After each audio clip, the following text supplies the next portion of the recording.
ฮะได้เรียกจะมาอยู่ริมแม่น้ำเจ้าพระยาที่ระลึกอยู่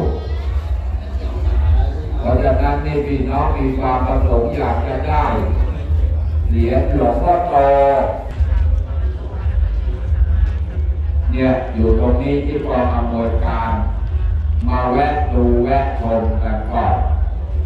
เพราะว่าเขาเปิดให้จับจองเป็น